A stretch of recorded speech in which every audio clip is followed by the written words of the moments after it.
नमस्कार, प्रतिपक्ष संवाद आप देख रहे हैं। आपके साथ मैं हूं मेघना सचदेवा। उत्तराखंड मांगे भू कानून, आपने ये जो हैशटैग है सोशल मीडिया पर ट्रेंड होते हुए देखा होगा। हालांकि ये कोई आज से ट्रेंड नहीं हो रहा है, बल्कि ये मांग बहुत सालों पहले की है। उत्तराखंड युवा हो चुका है और इस युवा उत्तराखंड का युवा भू कानून की मांग कर रहा है। लेकिन आखिर ये भू कानून है क्या? भूमाफियाओं से कैसे हमारी भूमि को बचाया जाएगा? इसका एक बहुत लंबा इतिहास है, संघर्ष बहुत बड़ा है। लेकिन आज तक इस भू कानून को आगे ले जाने वाले लोग भले ही अपनी आवाज़ बुलंद करते रहे हों, लेकिन सरकारों तक शायद ये बात अभी तक पहुंची नहीं। और जब इस भू कानून की बात पहुंची भी है, तब भी इस भू कानून को लेकर मजबूती का कोई कदम सरकार की तरफ से बढ़ता हुआ आगे नजर नहीं आया है।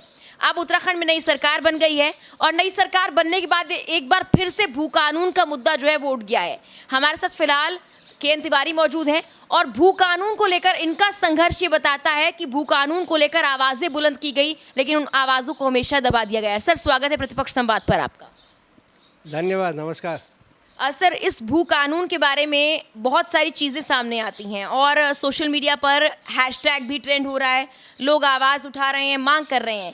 लेकिन क्या युवा उत्तराखंड के युवाओं को वाकई पता है जिस भू कानून के लिए लड़ रहे हैं वो भू कानून है क्या? तो पहले आपसे यही जानना चाहती हूँ कि ये भू कानून है क्या, इसकी लड़ाई आपने कब शुरू की? बहुत बहुत धन्यवाद आपको ये सब क्वेश्चन पूछने के लिए। स्पेशली आपका प्रतिपक्ष संवाद जो है इस काम पर काम कर रहा है और ये हमारे पहाड़ के लिए बहुत ही एकदम जीवन मरण का प्रश्न बना हुआ है।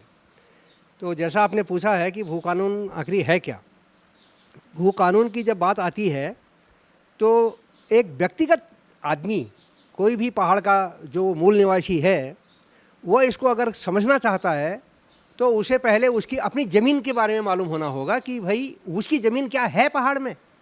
अब वो खाते खतौनियाँ जो हमारी पुराने बनी हुई हैं वो गोल खाते बोलते हैं। गोल खाते जो हमारे एक हैं उनके अंदर में अभी वो बाप दादाओं के टाइम के खाते हैं और उनमें जिस खेत में हम आज खेती कर रहे हैं वो खेत आज की तारीख में कम से कम 100, 200, 300, 400 परिवार के हिस्सेदारों में इन्वॉल्व है वो एक एक टुकड़ा। तो ऐसे में जब हमारी 2 नाली 4 नाली ज़मीन का हमें पता नहीं है तो हम किस भू कानून की बात करने जा रहे हैं। अभी सरकार ने ये रिसेंटली 2018 में भू कानून खोल दिया, बहुत अच्छा किया, ज़रूरी भी है। क्योंकि कोई भी काम करना है तो उसके लिए खुले हाथों से, जब तक बाहर वाला आएगा नहीं और उसको लगेगा नहीं कि मुझे कुछ करने के लिए फ्रीडम चाहिए, और क्या कर लेगा वो, और लाखों रुपया वो इन्वेस्ट करना चाहेगा, करोड़ों वो इन्वेस्ट करना चाहेगा, तो उसके पास में वैसा एक इंफ्रास्ट्रक्चर बनाने के लायक ज़मीन फ्री हैंड तो मिलनी चाहिए। ये सरकार ने बहुत अच्छा कदम है। लेकिन सरकार जब उनकी चिंता करती है तो सरकार वो जो 95% से ज़्यादा हम कहें जो मूल निवासी हैं यहाँ के, वो भी तो यहाँ के भूमि के मालिक हैं। उनकी भूमि कहाँ है? आप उनको किस भट्टी में झोंकने जा रहे हो? उनको पता ही नहीं है कि उनके 2 नाली 4 नाली ज़मीन कहाँ है। और 2 नाली 4 नाली क्यों? उनके पास 100 नाली 200 नाली क्यों नहीं हो सकती? तो ऑटोमेटिकली ये प्रोसेस जो है ज़्यादा टेंशन लेने वाला नहीं था। लेकिन आपने ऐसा कर दिया, उस वर्ग को जो 95% से भी ऊपर मेजोरिटी में यहाँ है, उसको तो आपने 2 नाली 4 नाली ज़मीन की कंडीशन में उतार दिया है। क्योंकि 100 नाली ज़मीन जो उसके दादा की थी, उसके पिताजी के भाई हुए, उसके दादा के भाई हुए, उसके अपने अपने भाई हो गए, और इस तरह से करते करते आज वो जो है कम से कम वही जो दादा की ज़मीन है वो नहीं भी है तो 200-300 परिवारों में विभाजित हो गई है। 200-300 परिवारों में अगर 100 नाली थी तो वो यहाँ आकर के 2 नाली 4 नाली ज़मीन भी नहीं रहेगी। 2-4 नाली ज़मीन, अब वो 2-4 नाली ज़मीन के लिए क्या फ़ाइट कर सकता है? जिसके पास में रोज़गार नहीं है, सुबह शाम वो यहाँ पर बेचारा कोई उसके पास सिविक फैसिलिटीज़ नहीं है पहाड़ के अंदर में। बिकॉज ऑफ जब आदमी नहीं रह गया गांव के अंदर, उसके पास में अगर 10-20 नाली 150 नाली ज़मीन होती तो वो रुकता। अगर वो रुकता तो नेचुरली उसके सहारे से जो है वहाँ पर उसके बच्चे स्कूल भी पढ़ते, वहाँ स्वास्थ्य के लिए भी वो उसको बाहर नहीं भटकना पड़ता, तो वहाँ मेडिकल फैसिलिटीज़ भी मेंटेन्ड होती।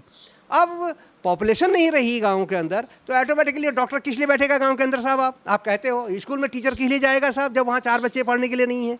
ये ठीक है आपका कहना है कि साहब टीचर काम नहीं कर रहा। अरे वाह, आपने सिचुएशन ऐसी, उसके ऊपर हमारे खेत तो अलग अलग रहे दूर दूर बिखरे हुए हैं, उसमें भी गुणी बानर सुंगर, ऊपर से बाघ दिन दोपहर मारने लग गया है, पॉपुलेशन कम होने का ये सब फैक्ट है ना। अल्टीमेटली भू कानून वाला जो मुद्दा है इसको बहुत डीपली एक दिन या 1 घंटा या क्या कहते हैं, एक छोटी सी ये मुलाकात में हम इसको इतनी जल्दी वो नहीं कर पाते, समझा नहीं पाएंगे लोगों को। लेकिन मामला यही है कि जो 95% से भी ज़्यादा जो पॉपुलेशन इन मेजॉरिटी मूल निवासियों की है, उनकी जो भी ज़मीनें हैं 2 नाली 4 नाली 10 नाली आज जो ज़मीनें कम हो गई क्योंकि आपने भूमि बंदोबस्त नहीं किया। अगर किया होता तो उनके पास में भी जो अंग्रेज़ों के टाइम पर भला हो उन अंग्रेज़ों का, उन्होंने 11 टाइम भूमि बंदोबस्त किया है। लास्ट भूमि बंदोबस्त उनका 1928 का था और 1928 के बाद में तुम्हारा एक बंदोबस्त जो है हमारा क्या कहते हैं इंडियन गवर्नमेंट का जो आज़ादी के बाद का 1960-62 वाला भूमि बंदोबस्त के आधार पर हम आज बात कर रहे हैं। 60-62 के टाइम पर हमारे दादा की ज़मीन लगभग 100 नाली थी। अगर वो कंटिन्यू होता तो हमारे नाती पोते भी, हम लोगों ने भी अपनी ज़मीन 100 नाली के करीब क्या होता, जो खेती करने के इंटरेस्टेड होते हैं। जो नहीं होता ठीक है, वो जाता अपनी सेक्टर में, बिजनेस सेक्टर हैं, अपने सर्विसेज लाइफ है, 50 क्या कहते हैं सेक्टर हैं जिनमें आदमी अपना लाइफ इंजॉय कर सकता है। तो एग्रीकल्चर में जिसको करना होता है वो कम से कम उनको ज़मीन पूरी मिलनी चाहिए थी यहाँ। तो भू कानून तो साहब बहुत इंपॉर्टेंट मुद्दा है, आप लोगों ने बहुत सही मुद्दा उठाया है। इसलिए इसमें इंडिविजुअल जो मैं वो 95% पॉपुलेशन की बात करता हूँ कि अगर उनको आप इन्वॉल्व नहीं करोगे तो आपका भू कानून पर आवाज़ कुछ दिनों में खो जाएगी, जैसे इस बार भी खो गई थी। देखिए कम से कम 5-6 महीने यूथ जो है सड़कों पर आया, उसमें मुझसे भी लोग पूछते थे कि आप बुढ़ा आदमी किस लिए आया है यहाँ। मैं भी कई उसमें जो है इनके वो रैलियों में उनमें शामिल हुआ था, तो मुझसे पूछते थे लोग, यार आप बुढ़ा आदमी आप किस लिए आया है इसमें। तो मैं कहता था कि ये यूथ जो है कहाँ ले जा रहे हो आप इनको पहले भू कानून से पहले इनको ये तो बताओ कि इनके बाप दादा की ज़मीन कहाँ है। 2 नाली 4 नाली का इन बच्चों को पता नहीं है और आप इनसे भू कानून का हल्ला करवा रहे हो। और वही हुआ, लास्ट में भू कानून इलेक्शन का मुद्दा भी नहीं बन पाया। सर चकबंदी की अगर बात की जाए, भू कानून से कहीं ना कहीं इसका बहुत बड़ा कनेक्शन रिलेशन है, लेकिन इस चकबंदी के लिए भी एक संघर्ष बहुत बड़ा रहा है। एक तो जो पहाड़ में आप बता रहे हैं 2 नाली 4 नाली ज़मीन है वो वैसे ही बिखरी हुई है, और ये भी कहा जाता है कि जब लोगों से सवाल पूछा जाता है कि आखिर यहाँ खेती क्यों नहीं हो रही है, तो कई लोग उसका जवाब देते हैं कि पहाड़ के लोग चाहते ही नहीं है खेती करना। तो चकबंदी और ये जो लोग कहते हैं कि पहाड़ के लोग करना नहीं चाहते, इस पर ज़रा प्रकाश डालें। ये आपने बहुत अच्छा मुद्दा उठाया है और पता नहीं कहाँ से क्या समझ करके आज आप मुझे मिल गए इस मेरे मुद्दे पे, जिसके लिए मैं सिंस लास्ट 85 से मेरे पास में एकदम जिंदे डॉक्यूमेंट्स हैं, जिनको फाइनली मैं अभी बिल्कुल एकदम बढ़िया तरीके से सीक्वेंस में ला करके मैंने इसको इनके लिए एक बहुत बड़ा जो है मुद्दा बनाने जा रहा हूँ। मैं भी खुद भी लगा हुआ हूँ इस मामले में। तो चकबंदी वाली जो बात है साहब, मैंने वही जो कहा आपसे कि बाप दादाओं की ज़मीन घटते घटते 2 नाली 4 नाली रह गई। वो 2 नाली 4 नाली ज़मीन कम से कम अगले को पता तो चले मेरी 2 नाली 4 नाली है कहाँ। तो वो कंसोलिडेट होना बहुत ज़रूरी है, चेक में होना बहुत ज़रूरी है। यदि वो ज़मीन चेक में होती है तो नेचुरली वो आदमी आज के जो लेटेस्ट टेक्नोलॉजी जो डेवलप्ड है एग्रो बेस पे, इस पे वो अगर लगता है तो इससे वो जनरेट करेगा रोज़गार, है ना। क्योंकि एग्रो बेस जो जनरेशन यानी क्या कहते हैं इसको कृषिजन्य रोज़गार बोला गया है। कृषिजन्य रोज़गारों के लिए ही बेस होना पड़ेगा अगर गांव को आबाद करना है तो, क्योंकि गांव में तो आपके पास में कोई भी आदमी तब तक नहीं रहेगा। जो पोजीशन आज की बनी हुई है, अभी बंदर हैं, सुअर हैं, उसके ऊपर में दिन दोपहर बाघ भी आज गाँव के अंदर घूमने लगे हैं क्योंकि पॉपुलेशन ही नहीं रह गई। तो यदि लोगों को 2 नाली 4 नाली ज़मीन अगर उनकी मिल जाती है तो वो 2-4 नाली ज़मीन एक साथ मिलने से ज़रूर आदमी ये सोचने लग जाएगा कि अरे मेरी 2 नाली ज़मीन 4 नाली ज़मीन, तब तो मैं यार इधर में जो है 2 नाली 4 नाली ज़मीन और मैं तैयार करूं। तो वो 2 नाली 4 नाली वाला आदमी 5-6 नाली बनाने लग जाएगा। कुछ दिन में वो 5-4 साल में वो 8-10 नाली ज़मीन बनाने लग जाएगा। तो उसको भू कानून के बारे में भी दिमाग आ जाएगा कि अरे यार मेरा तो भू कानून भी होना चाहिए। अभी उसके पास ज़मीन नहीं है, आप उससे भू कानून का हल्ला तो करवा रहे हो, लेकिन बेसिकली जब उससे, क्योंकि मैं मीटिंग में जब इनके साथ जाता था तो उस समय ये लोग कहते थे कि साहब भूमि बंदोबस्त क्या होता है, चकबंदी क्या होता है, और ये गोल खातों वाली जो आप बात कर रहे हो वो गोल खातों की हिस्सेदारियों वाली ज़मीन क्या होती है, खाते खतौनियाँ किसे कहते हैं, बच्चों को पता नहीं है। तो ये जब तक बेसिकली नहीं होने के पीछे रीज़न क्या है, सरकार के पीछे हमारा बिल्कुल एक बहुत बड़ा मेरा एक वो बनता है कि ये सरकार की कमियाँ हैं। वो सरकार की कमियां कहाँ से हुई हैं, वो उनके एम्प्लॉयज़ की वजह से हुई हैं या उनका अपना ही कोई मोटो सही नहीं था। वो जो भी है ये मामला जो है मैं इसमें ज़्यादा पचड़े में नहीं जाऊंगा। एक्सपर्ट लोग इसको ढूंढ रहे हैं, देखेंगे, वो सबको पता चल जाएगा आने वाले ज़माने में कि किसकी गलतियाँ कहाँ पर हुई हैं। तो मुद्दा यही है कि साहब आपने उन लोगों को ज़मीन के बारे में, अगर हमारे पिताजी ने अगर उसमें लैंड लैंड सेटलमेंट यानी भूमि बंदोबस्त जो अंग्रेज़ों के टाइम पर 11 बार हुए थे, वो प्रोसेस अगर कंटिन्यू 60-62 के बाद और भी कंटिन्यू हुई होती तो ये अनदर जो 60 ही साल हमारे निकल गए हैं ये 2022 तक, ये 60-62 साल के अंदर में कम से कम 3 बंदोबस्त 4 बंदोबस्त हो गए होते। तो 3-4 बंदोबस्त के अंदर में हम आज एक एक आदमी 50-60-70-80 नाली ज़मीन वाला होता 2014 से, ज़मीन का सारा रिकॉर्ड निकाल करके। यहाँ तक कि हमने एक गांव ऐसा दे दिया अपने परिवारों का कि आप चाहें तो इसमें 4 टुकड़े कर दो हमारी ज़मीन के, उसके खेतों के नंबर भी हमने निकाल के दिए हुए हैं। उसमें भी तुमने किंतु परंतु कहना शुरू कर दिया। क्या हस्ती रखते हो भाई आप लोग।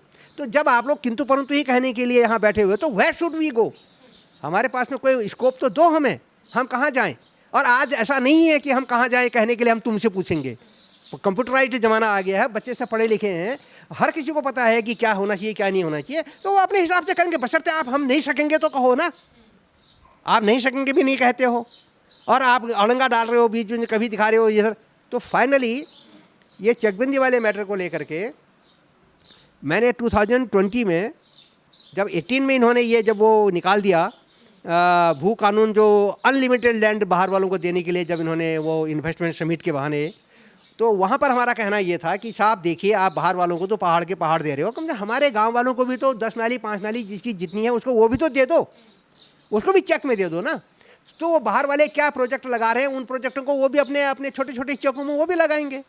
और उसके वैसा आपने नहीं कर करके उल्टा आपने गांव वालों से लिखवा दिया कि एक ग्राम प्रधानों से इनसे उनसे कि साहब हमारे यहाँ चकबंदी हम नहीं चाहते हैं और चकबंदी अगर ज़बरदस्ती करोगे तो हम इसका विरोध करेंगे। इस टाइप के स्टेटमेंट लिखवा करके इन्होंने गवर्नमेंट के पास भेजे हुए हैं ये कहलवाने के लिए कि गाँव वाले चकबंदी नहीं चाहते। जैसा आपने कहा कि इनका ये कहना है कि गांव वाले खुद ही चकबंदी नहीं चाहते। अरे आपने उनको बताया नहीं, उनको कहीं कोई मीटिंगों में कोई, जबकि इसके लिए ऑर्डर्स हुए हैं पंचायतों में, ग्राम पंचायत, जिला पंचायत, ब्लॉक पंचायत में आपका सीडीओ डीडीओज कौन है, इन लोगों को उसमें नोडल अधिकारी बनाया हुआ है और उनके उसमें आपके गांव पंचायतों में जो है वो मीटिंगें होनी चाहिए, मीटिंगों में उनको बताया जाना चाहिए। और क्यों नहीं मानेंगे लोग। अगर जब उनको फार्म हाउस टाइप का फर्स्ट क्लास में चेक एक साथ मिल जाएगा तो वो तो दे विल कम बैक। जो जितने भी बाहर में हमारे लोग बेचारे 5-10 हज़ार रुपये की नौकरी कर रहे हैं, मजबूर है वो, मजबूर तो छोड़ो।